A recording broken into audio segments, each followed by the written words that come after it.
you know this 10,000 hours rule? Yeah, so I think that's what really did it. I keep on encouraging people. Now I host open mics and open jams. I encourage people, just the more you play, the more you're around it, the better. And it's really not the same when you're sitting at home. I've found it's about 3 months to build momentum in a business, and it also takes 3 months to destroy that same momentum. If you just take care of, even if you have a few customers in the beginning, but you really give them something special, you go an extra mile for them, they become your advocates.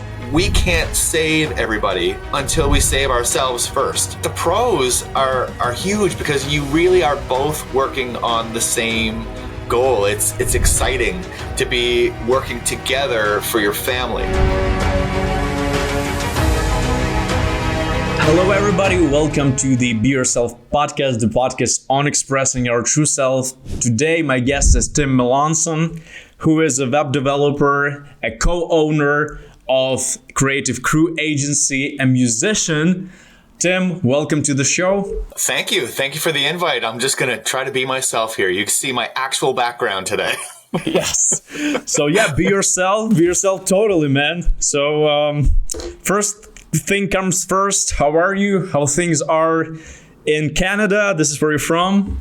Yeah, I'm doing great. Things are going pretty good here in Canada. We're having some cold weather and some warmer weather than usual at the same time. Seems to be oscillating quite a bit. So we're enjoying the warmer days, but staying inside on the colder days. What's your favorite sport, man? Because Canada is all about hockey for the most part. What was your... Good question. So I did play hockey a lot. I played hockey till actually, I think even into university, I was playing hockey. And then maybe a little bit of pickup later on. But I played a lot of sports. I was a sports guy. Like before I got into music, it was sports. And I think probably my favorite sport to play was rugby, believe it or not. Oh, yeah, interesting.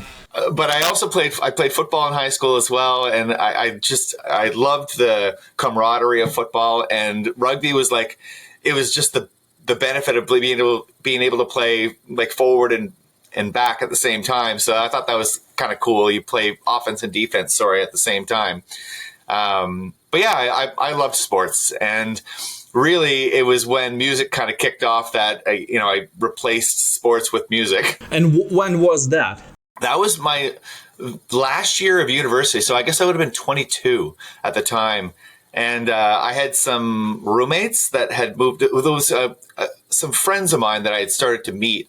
And one of the guys was looking for a place to live. He ended up moving in with me in my apartment. And he was a musician in a band. And so my apartment became like music central for that year. And so I always I love singing. Like I was always like, I would get the cassettes back in the day, or the CDs, and I'd open the liner notes, and all the lyrics would be there, and I would just like learn the lyrics from the CDs, and I loved doing that. But I never really got into music because I was just not patient enough. I was outside, and when they all moved in with me, I was like, this is my chance.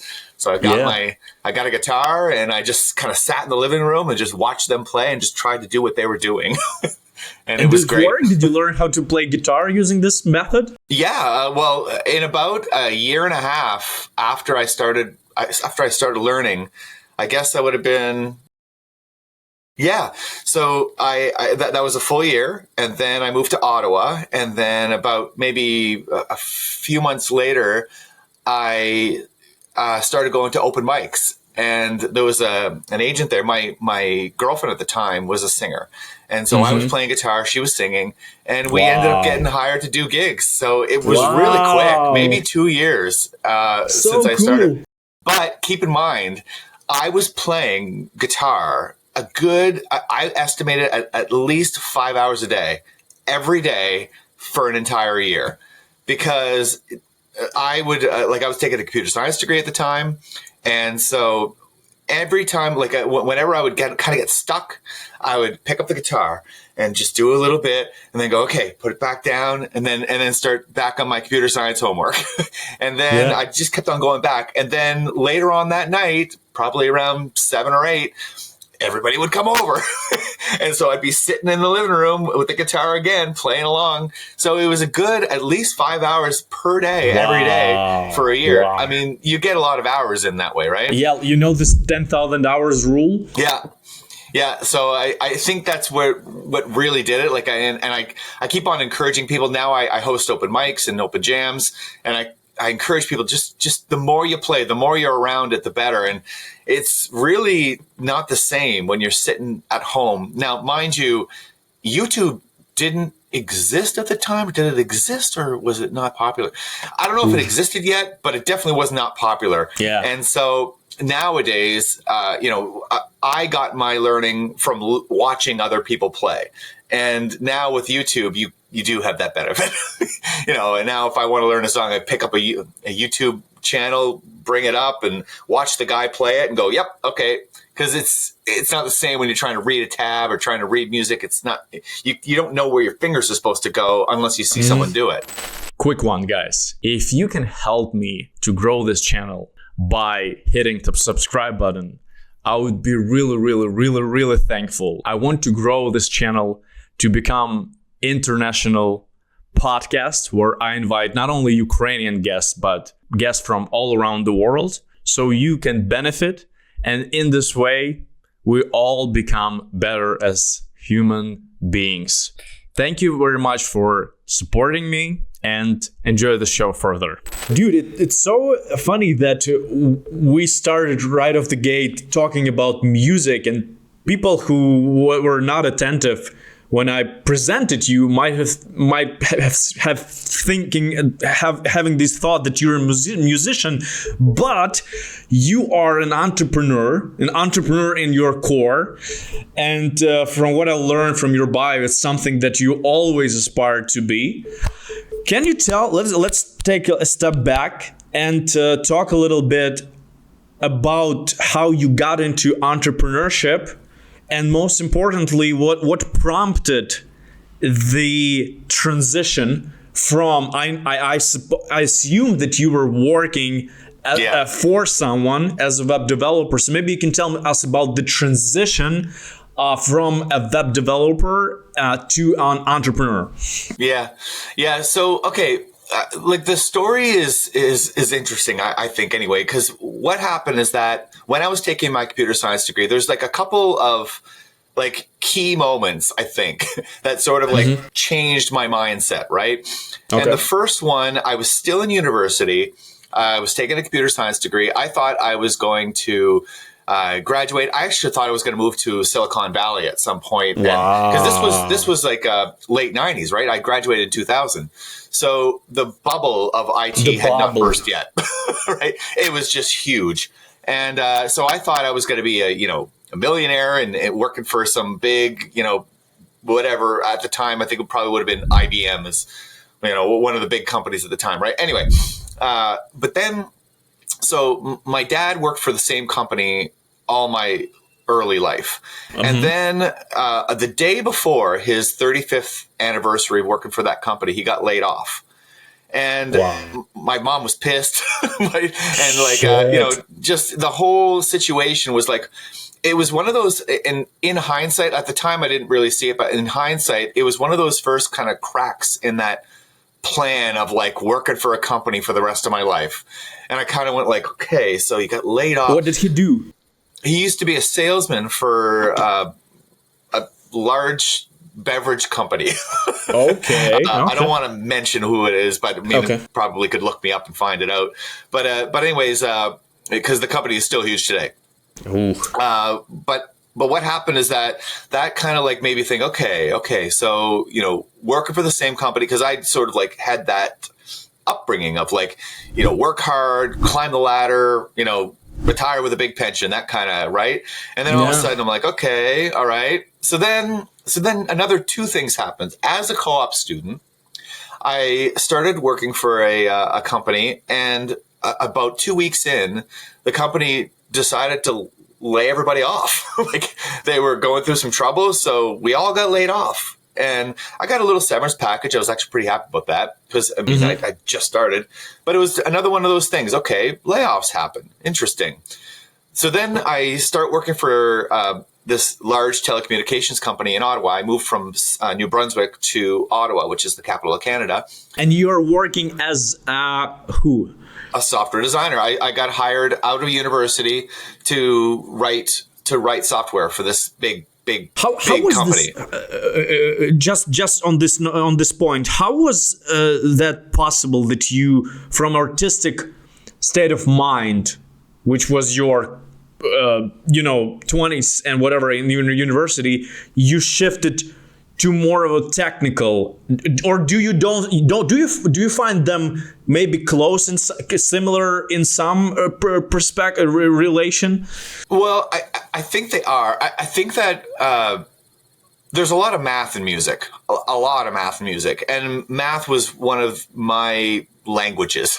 Right? I understand math, and not only that, but computers. I've always been interested in computers. When I was 11 years old, my parents bought. I convinced my parents to buy a computer. They were super expensive at the time. I think it was like a 286 computer. Anyway, it was old, and I ended up. I just broke that thing and then fixed it myself. Like it was just one of those things.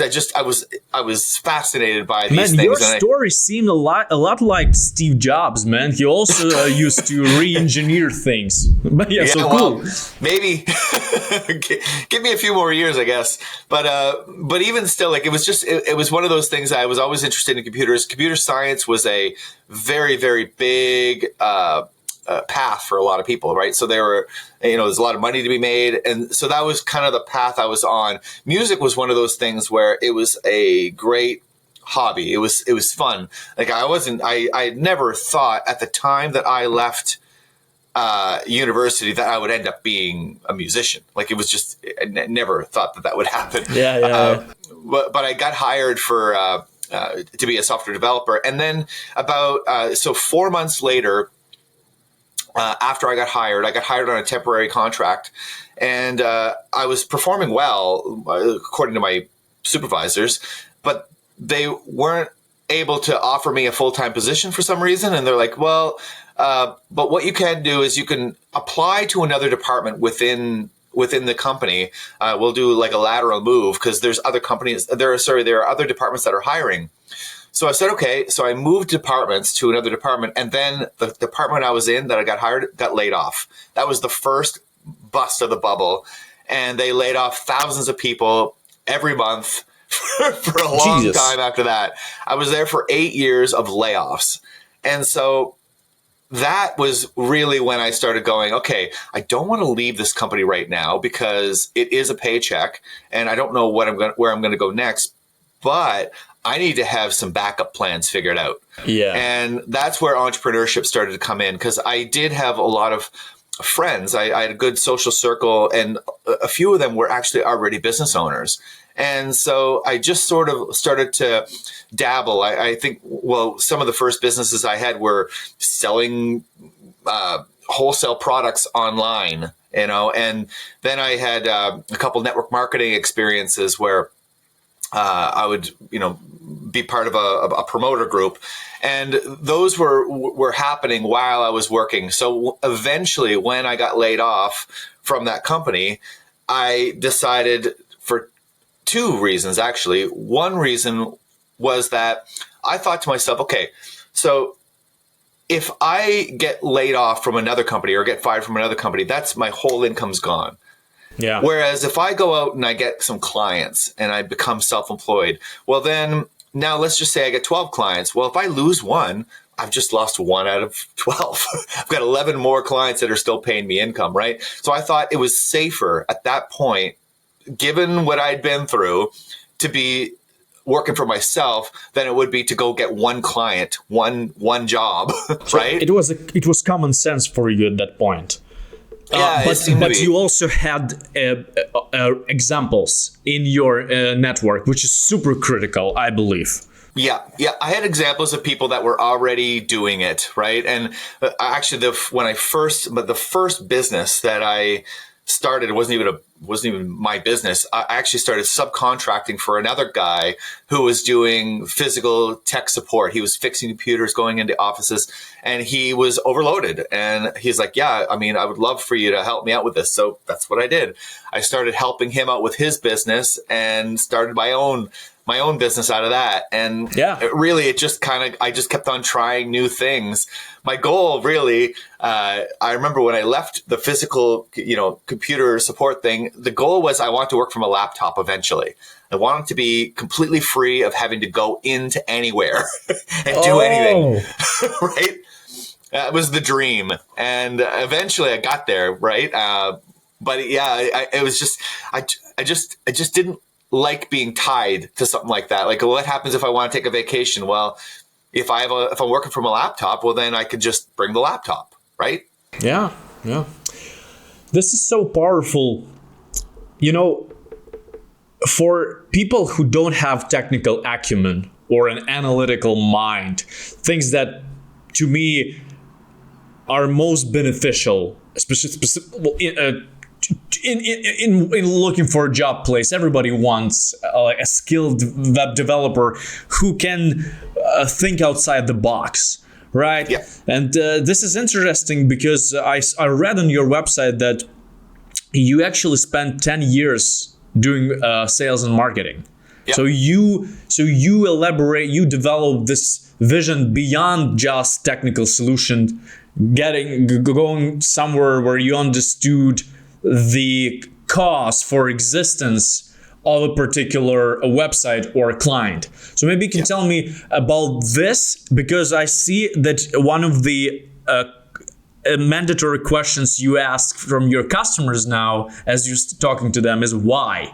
Why is that important? Well, so after that, the physical tech support business. So right on the heels of that, remember I mentioned that I had been dabbling in network marketing and multi-level marketing type stuff. That was something that I'd been dabbling in when I still worked at the company. Well, just through my network, one of my friends got an offer to launch a new company into Canada. It was a solid idea, actually, and so we ended up, me and a few of our other friends, we brought a new company into Canada, and actually that went really, really well. We all did quite well with that company, and through that experience, it is completely different. It's not tech anymore. Now it's connecting with the desires of your client, right? It's communicating, it's team building, it's all the things that are soft skills that I think. I remember because I did a lot of training in that company, like sales training, teaching people how to communicate with others, and I think a lot of that was because, see, with my background, and I mean, I don't know if you guys know, I'm sure a few people know the tech guy in their office. They're typically not the best with people, right? Yeah. They're sort of separate parts of the brain. And even though I've always been a very outgoing type of person, I still had that roughness about me, like brutal honesty about me, right? And so I had to learn how to prospect, how to talk to people, how to sell. I had to learn that stuff because it wasn't necessarily natural to me.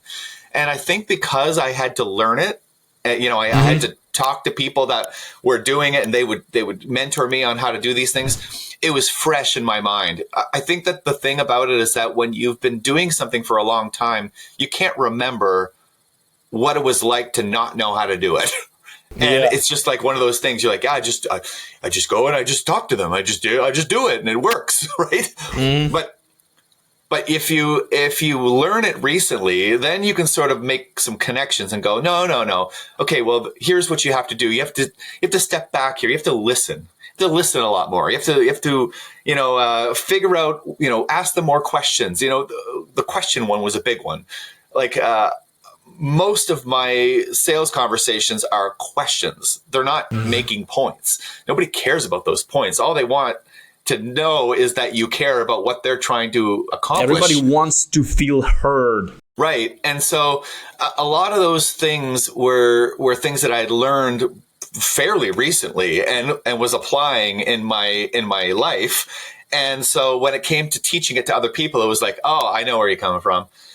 Here's what you got to do. Right. And so a lot of that stuff. And then the other big benefit to teaching other people is that you learn a lot more from teaching Absolutely. other people, I think sometimes than you do from actually doing it. Right.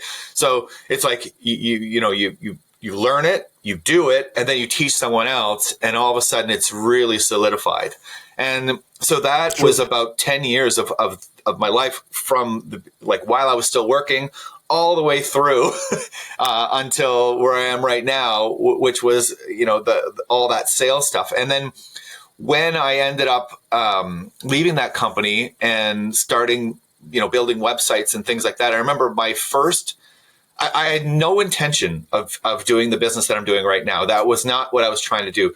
What I did is I moved from Ottawa, from where I was, to New Brunswick, which is where I was born. I wanted to be back home. My son was 5 at the time. I just wanted him to grow up around family. And his mom wanted to move back in this direction as well. So I thought, okay, great. So starting over again in a new city, even though it was where I grew up, it was hard. It was very, very different.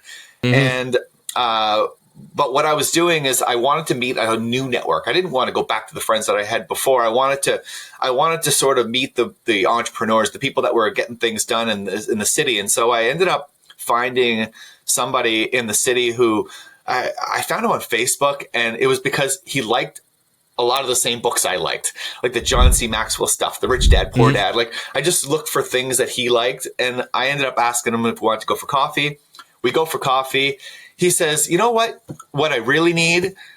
Remember, I asked him a bunch of questions. And he says, what I really need is I need somebody who can build me a website. I want to start a podcast, and I need a podcast website. And I'm like, building a website? I'm like, okay, that's easy, but I mean, sure, let me do that for you. And during that process, I remember him telling me at the end of it, like I asked him probably more questions than he would have been expecting. Normally a tech guy is like, hey, I want this, and then they just do it, right? Whereas I was more or less like testing him on what he was trying to accomplish and going, well, I think if you're going to try to do that, I think that this is how it should be built. And I gave him a lot of information. And he says, you know what, Tim? He's like, if you want, I think you've got a business here if you want to build a business with this. Wow. Because it's not often that I meet a tech guy, a developer that actually understands the sales process and what I'm trying to accomplish here. And I think there'd be a lot of people, a lot of coaches, a lot of people like me that would actually benefit from that. So if you wouldn't mind, I can start referring you. I said, sure. Wow, man. I was struggling at the time anyway, trying to build in a new city, right? So he started sending me people, and that was, about 11 years ago, I guess now. And that's where it led. It led through all those referrals to the point where this is what I do for work now. Did it lead to a lot of customers wanting similar websites for their podcasts? Yeah, it led to either podcast or business websites, landing pages. And, it just kind of, a lot of the clients that he had were coaches. He's a coach for coaches is what his business is. Yeah. His actual community is called Natural Born Coaches. It's a great community, actually. It's a big community, 26,000 people, I think, in that community. Yeah, shout out. But yeah, he lives he lives in my city. And it was one of those things where he had an idea. And remember, that idea was nothing at the time.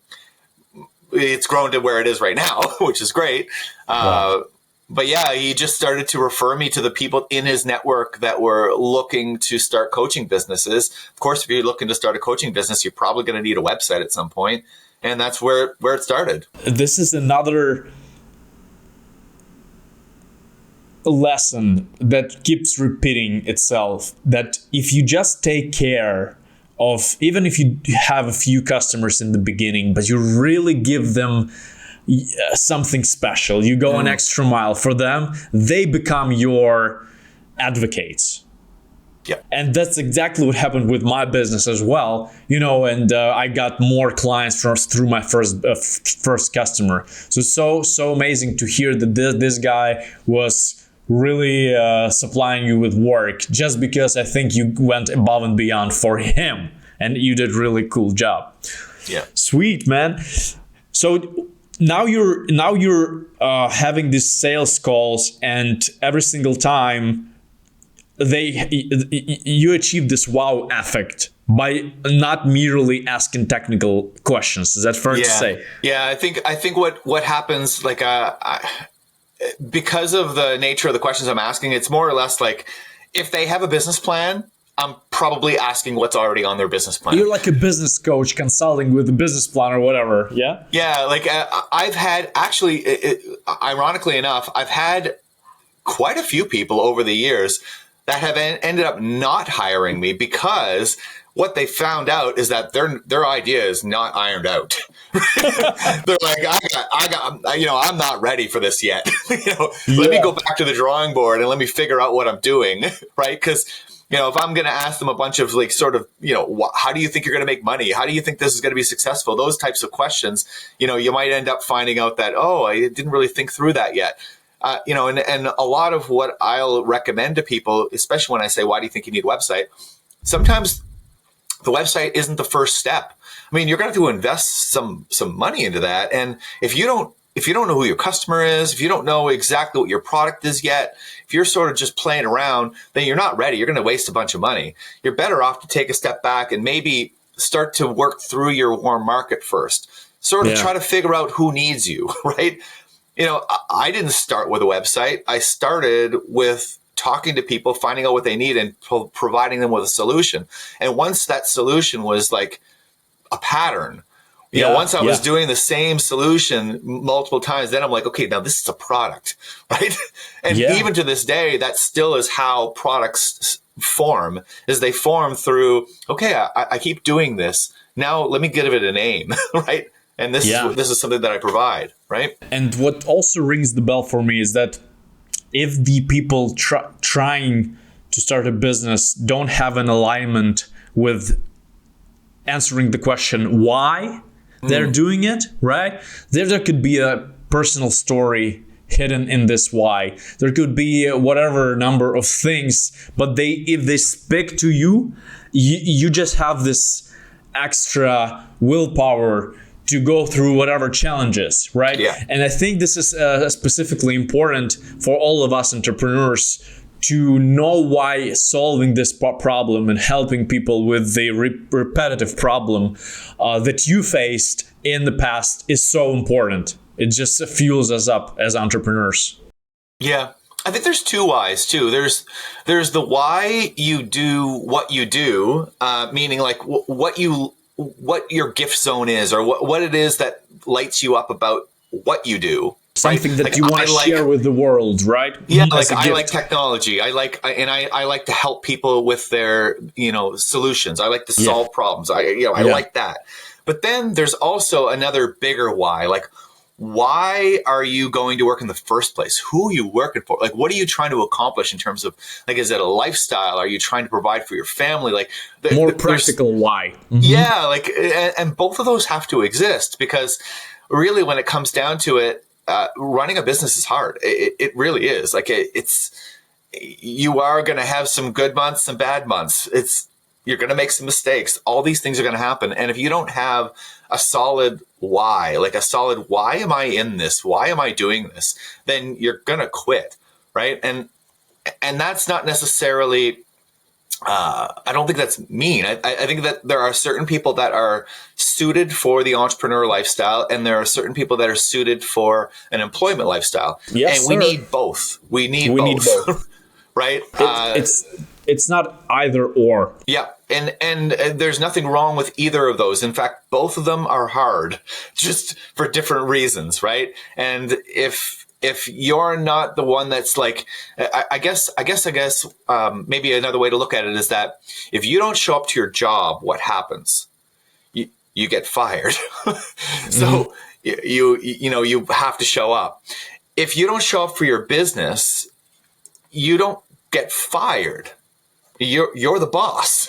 Yeah. You keep doing it. Now you don't get income, right? Eventually, but on the other hand, the way that momentum works in business is that it takes a few months. I've found it's about 3 months to build momentum in a business, and it also takes 3 months to destroy that same momentum. So interesting. So what I've found is that you might have this, huge spurt of excitement about what you're doing, and you might spend 3 months just crushing it, right? Yeah. And now you've got a business. Things are going fantastic. You've got money coming in. Everything's great. But if you stop at that point, it doesn't just disappear. It's not the same thing as a job. If you stop going into work, they're going to fire you pretty quickly, right? Yeah. Like, it's not going to take very long, maybe a few days even, if you just don't show up. But if you don't show up in your business after the 3 months that you've built momentum, it's going to take 3 months for that momentum to disappear. So now what, right? Yeah. And then it might take God knows who to get back to this momentum. But It'll probably take another 3 months, but now you've got nothing again. yeah, but just like seasons, things come to us and we'll lose them at some point. Mm-hmm. So I think, have you come to this conclusion that things cannot be going freakingly well all the time? Yeah. Is that a part of your understanding of life now? Both professional and maybe personal. Yeah. In every business, there are ups and downs, and actually, I've found that it was weird. I don't even know why, but in the last couple of years, actually, I think the seasons are changing somehow. Like, I don't know what's going on, but I know that in the past, I've found that the summers were usually slower. Now the summers are not slower anymore, but let's take a step back and just pretend like everything is the same as it always was. Yeah. Well, what happens is that you're right. Like, over a year period, if you just do some statistics gathering, you'll find that there are certain parts of the year where your business is thriving, and then there are certain parts of the year where things die down. And you can kind of make some assumptions about that. Maybe Christmas time, right? Yeah, maybe things might slow down a little bit because people are dealing with family stuff. However, other business might be thriving at that time, like retail. Right? Absolutely. Yeah. So like, there's a balance going on, but depending on what your niche is, there's going to be sort of this, right? Now, does that mean that you stop during those periods where it's slow? Maybe. I don't know. Who knows? Sometimes you push harder because, it's like... you can create a separation in those moments. Exactly. Like the fifth quarter. Have you heard about fifth quarter? No, but I bet you I know what it means. Yeah, like in Ukraine, we have this thing because I have a lot of friends among IT companies that do worldwide activities. And there is a term, fifth quarter, because we know that in US and Canada, you guys go shopping and having time with family. So in December, in particular, people are buying ads for millions of dollars to create this separation in so-called fifth quarter. Yeah.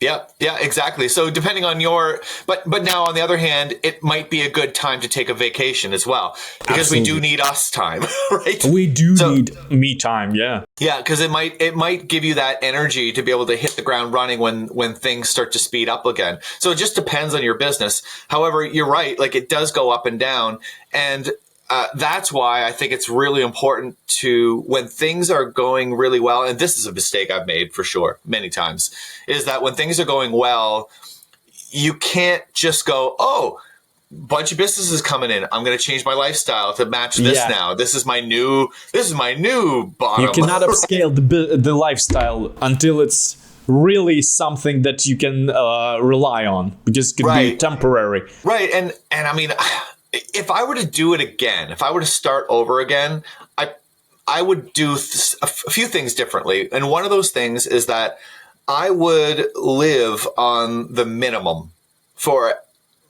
I probably would still be living on the minimum, and everything extra would be going into some sort of holding company, and I would be investing that into something, right?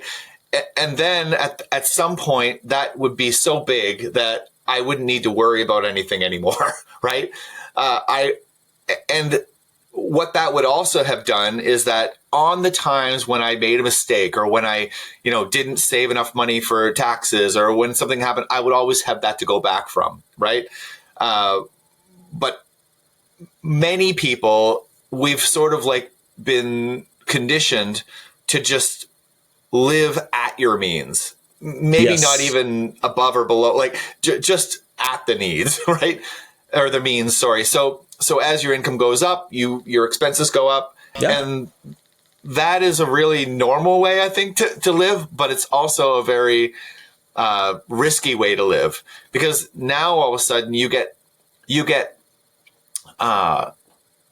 caught in things. And you can think of this pretty easily as an employee. Imagine you're working for a company and you've climbed the ladder, and now you're making a certain amount of money, and all of a sudden your expenses have risen to match that, and you're not happy anymore. You don't like what you're doing. Things are not going the way you want them to go. Can you quit that company now? Maybe not. You might be stuck, because now you've got all this commitment, and if you were to just quit and start over somewhere else, you'd have to start at the bottom. And how are you going to be able to afford that, right? So your options are very limited when you start to do that. However, if you can kind of keep your expenses at a low range, now all of a sudden you don't need anything specifically. And this works really well. This is also something when you're self-employed that comes up quite often when you're trying to sell to a customer. You will take on customers that you should not be taking on because you need the money. Yeah, whereas exactly. If you act as though you have a ton of cash and things are going fantastic, you might actually make a decision to not take that customer, because you might see some red flags there. Maybe this is not going to go as planned. Maybe this is not my ideal customer. And you're going to waste a lot of time and money on that. Dude, this is like a golden rule. Do not work with all the customers. And I've been there because of the financial crisis. I had to agree. And in long run, even in like midterm run, all these toxic customers, they're not worthy of all the hustle that you have to go through. So totally understand. I want to ask you about a creative crew agency and working with your. Do you work with your wife? Is that yes? So it's an interesting. We're topic, technically man. not married, but yeah, we've been living together for 10 years. Okay, with your partner, let's call her your partner, and what is the dynamics of work? How because I have had some guests on my show who are also working with their partner, and it seems like it's such an organic, natural combo, right? Yeah. What's your experience, and what are some pros and cons starting and growing a business together? Well, so first of all, we didn't really start our businesses together. She had a business doing actually the same as me. We had competing businesses when we met. Oh, really? Right? Wow. Yeah, and you were rivals.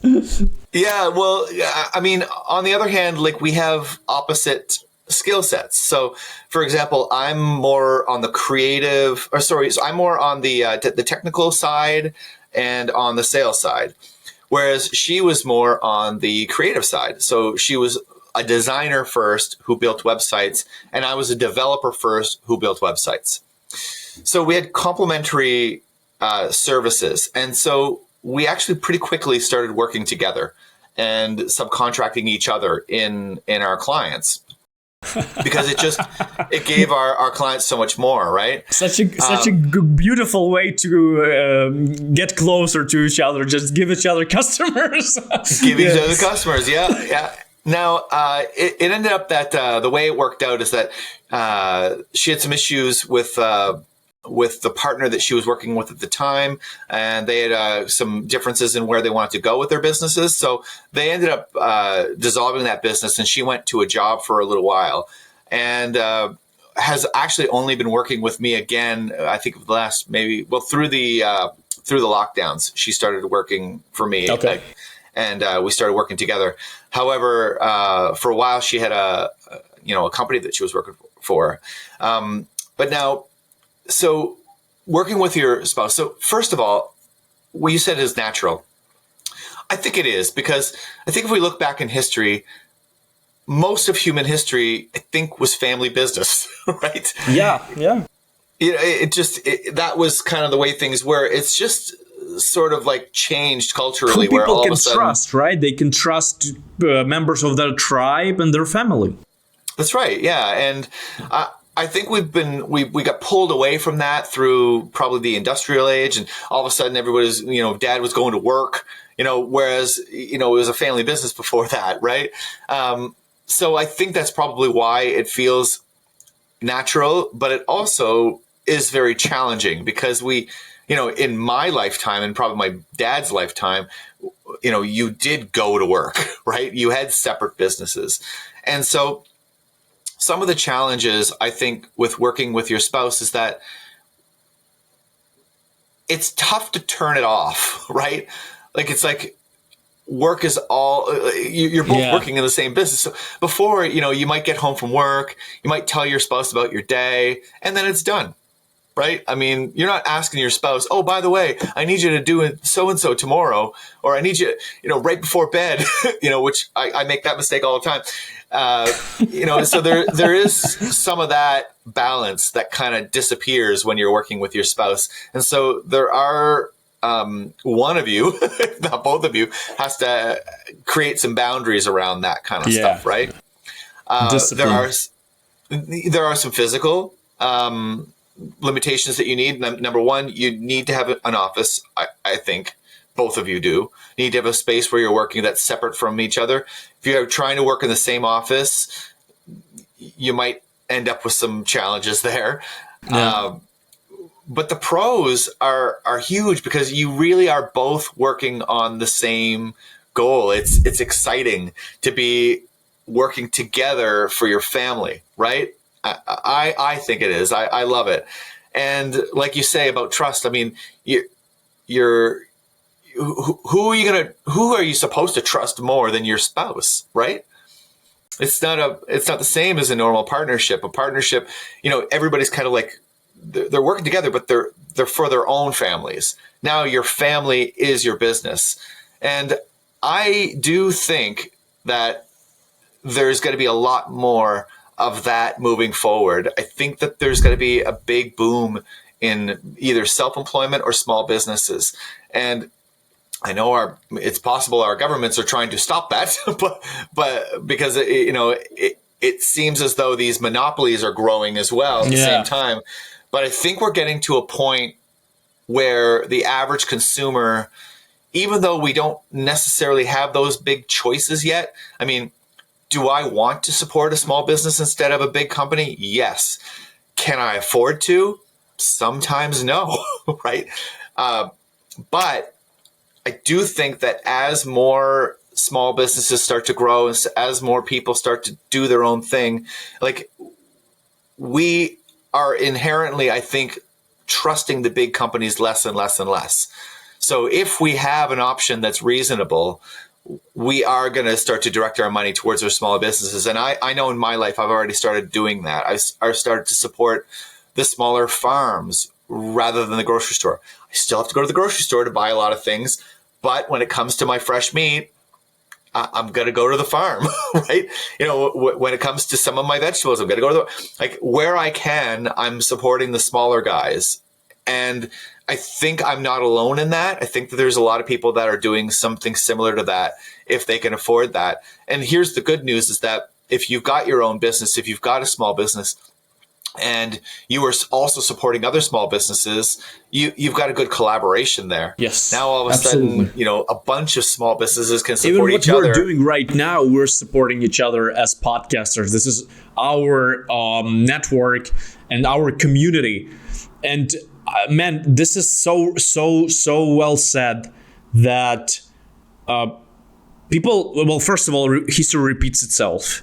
And I think that Little Mama's pizza or something can get back where it used to be, competing against Domino's Pizza and all these big chains. I'm really loving it, and I hope that we're contributing into this. It's interesting. Someone asked me, like, why don't you set more ambitious and aggressive goals? Like, why aren't you trying to become bigger, faster? And my response to this, like, I've been in a corporate world, man, and I've seen this shit. And I intentionally, sometimes I don't want to grow intentionally that fast, Sometimes I want to still stay a small business. I don't know if it speaks to you. Yeah, I know what you mean. I'm sort of similar. Like, I did have some really, really wild times at one point, making some really, really good money. However, it didn't really make me happy. My lifestyle was out of whack. I was stuck to a phone all the time. And so I think now what I've been focused more on is first focusing on the lifestyle that I want to live, and then fitting the business into that. And trying. Good. Repeat this once again. First, think about the lifestyle you want to have, the life that you want to have, then try to fit in your business or your work. Yeah. Now, it's hard, but it's just baby steps. It's just one step at a time. I mean, at first, it's not going to work super well. But I guess if you don't know what you're trying to accomplish, then how are you going to make the right decisions to get there? Yeah. It's like setting up I once heard about the mission statement, the vision statement, how important these things are. And it's like when you figure out what your mission statement is and what you want to accomplish in life, like not just your business, but in life, what lifestyle you want, then the decisions that come your way, you can just run it by that statement. You can just say, hey, is this going to get me closer to what I said I want, or is this going to push me further away from it? If it's going to get you closer, do it. If it's going to push you further away, maybe pass on that. And really, what I've learned in my life anyway is that I've always had lots of options. I've always had lots of choices. And I've had a certain amount of success in just about everything I try. Not everything, but a certain amount of success, and I think that that's just one of those things. My mom always said, you can do anything you want, you put your mind to it. Okay. So when I try something, if I put my mind to it, I'm going to get some certain level of success. But that's the thing, is that there's so many things. You have to say no to some things, because if you say yes, then you're saying no to everything else. I think there is a phenomenon called the curse of competence. Have you heard of this? It's exactly that. The talented people are talented in all walks of life. And that's precisely for these people. And I'm like that too, because it's more complicated to actually choose what you want to do. Absolutely. Yep. But that's where you have to I think you have to figure out what it is that you want and really like picture it, go, okay, this is the lifestyle that I want. This is what would be ideal. And I did that. I that's one of the things that I think was a benefit of doing something in multi-level marketing and network marketing. I know there's a lot of bad things that happen in that industry, but the good things that happen in that industry is that they really do teach you how to set goals and how to journal regularly and how to stay on track, be accountable. All those things are very, very, very important. And, if you can be careful about spending too much money, right, is really what it comes down to it. I think that is a huge benefit to getting involved in one of those companies, because it will teach you sales. It will teach you accountability. It will teach you just self-employment, just business ownership, general basic stuff. And I think that, I mean, it's hokey, I think, in a lot of ways, right? Really, I'm going to write down my goals. I mean, that's kind of cheesy, isn't it? I mean, when you understand yourself, it's not cheesy. I think this realization of what you want from life can come to you randomly. You know, when you're having a shower or preparing yourself to bed, when you realize what type of lifestyle you want to have, write the shit down. Never hurts. And if you understand and you can envision the life that you want to live, baby steps, like you said, there's nothing impossible in this world now. You can build a company from your home, doing the business from home with the entire world. Nothing is off the grasp, right? Yep. So man, that was so inspirational. And what I want to end our conversation with, I want to first, you answered with a definitive yes to my question. In the questionnaire that I sent you beforehand, you said that you're a fulfilled and happy person. So what makes you a fulfilled and happy person? And what can you recommend to our listeners to become happy and fulfilled in their lives? That's an excellent question. And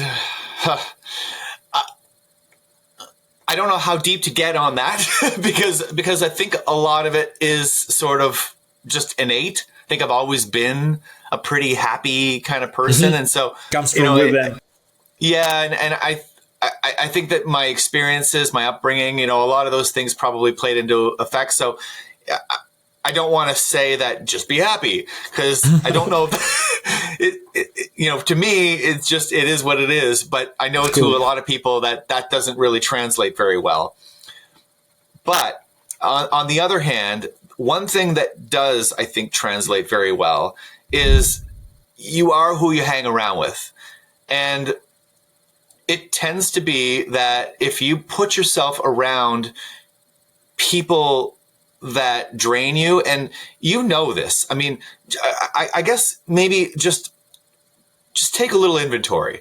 And when you walk away from a relationship, from someone that you're talking to, think about how you're walking away from that. If you're walking away like this, well, then that person's probably draining you. Yeah. However, if you skip away from that conversation, then that person probably gave you something. They uplifted you, right? And this is probably the hardest part, because chances are real good that there are some people in your life, probably very, very close, that are very difficult. You can't just not hang around with your family or whatever it happens to be. But what I would say, this was the advice that was given to me, is that you're not going to call them up and say, "Hey, listen, dude, you drain me. You're a black hole vampire," or whatever. You say all these bad things to them. We can't hang out anymore. You're not going to do that. That's a terrible idea, right? But what you could do is, the person that you skipped away from, you could call them up and say, "Hey, what are you doing? What are you doing tonight? What are you doing? Can we hang out more?" You can direct your attention to what you want, and naturally what you don't want will start to fall away. Oh, so good. That is so good, man. But you will occasionally you'll still have to say no to some people. Yeah. You'll still have to say no. However, this is another one too, which was really good advice, is that when you say no, a definite no is usually abrupt and doesn't work as well as you would like it to. If you can give them a no, but here's what I can do, that's a lot more useful. If they say, "Hey, can you help me with this, or can you do this?" "No, but I can help you with this, or I can send you this resource, or I can direct you to this person." Someone says, "I need to borrow some money." "No, but I can help you with this." Especially with money. "Hey, I need money for gas." Instead of sending the money, "No, but I can give you some gas." let me run a jug out to you or something. Like, it's just one of those things where people will try to get your resources, your time and all that stuff. And it's not that I don't think it's their fault. It's the circumstance that they're in at this point. And unfortunately, we can't save everybody until we save ourselves first. Yes, sir. And so if you can start to focus a little bit more on the relationships that make you skip, the relationships that are exciting, then what'll end up happening is that you'll start to build so much happiness and so much resources that now you actually have the time and the money to spend to help on other people. Yeah. And, you know, at some point, maybe it will be a point where you actually can lend that money to that person that you know doesn't really need it. But you know what? It makes you feel good and you've got it. But if you're in a situation where you're struggling to pay your bills and you're not happy in your life, then how is it going to help you to go hang around with somebody that's going to drag you down even more? Yeah, it's going out to hang out with someone who's negative is almost similar to lending someone money that you don't have. So we have to consider our energy being a currency as well in our life. Yeah. Tim, last word for our audience? Jeez. What's the last word? I think that right now we live in a spectacular time in history. I know there's a lot of craziness going on. There's a lot of bad things going on, a lot of it, right? Yeah. However, the way I am looking at it is that even ideologies, everything is living. And if it's about to die, it's going to try its hardest with its last breaths to fight. And I think that's what we're seeing on a global scale. We're seeing a lot of old, outdated systems trying to fight their way back in for that attention, right? And on the other hand, if we continue to direct our attention towards that, we're going to help it live. However, if we start to direct our attention, like I said earlier, on focusing on the things that we want, on focusing on new systems, creating new communities, creating new things, now we're going to be directing the world in that direction of positivity. And the good news is that it's out there. We're all connected. You're nowhere near me right now. We're in two different countries across the world, and we're getting an opportunity to talk to each other and to learn from each other. Yeah. This has not happened anywhere before. Even before the lockdowns happened, do you know how much these companies put into these remote tools during that lockdown? That was a huge benefit to humanity. Now, these tools are much more powerful. We can run businesses with remote workforces right now. Yeah. Another thing too is that AI, a lot of people are scared of AI. AI is going to help the small businesses drastically. It's helping mine for sure. Mine too. To be able to be more efficient. We now, I think, have the ability to compete with the big boys. We have the ability to compete with these big monopolies. And that hasn't happened before in my knowledge, over the last 50, 100 years, where we can really compete against these big companies. And now's the time to do it. So if you have free time, instead of watching TV, instead of watching the news, instead of giving your attention to those things, now's the time to start giving your attention to things that can empower you to reach the goals that you want. Super. Thank you, my man. That was Tim Melanson. Thank you. You're looking for a quality video production provider? Look no further. My name is Sergey and I own Beverly Production. We are a video production agency from Ukraine. We help entrepreneurs to create credible online, offline podcasts and clips that drive interest, to promote your podcast. As a podcaster myself, I early realized that there are not that many podcasts that put an emphasis on quality and creativity, just making your videos look really, really cool. That's why we mix our videos up with different visual aids, sound effects, flashy transitions.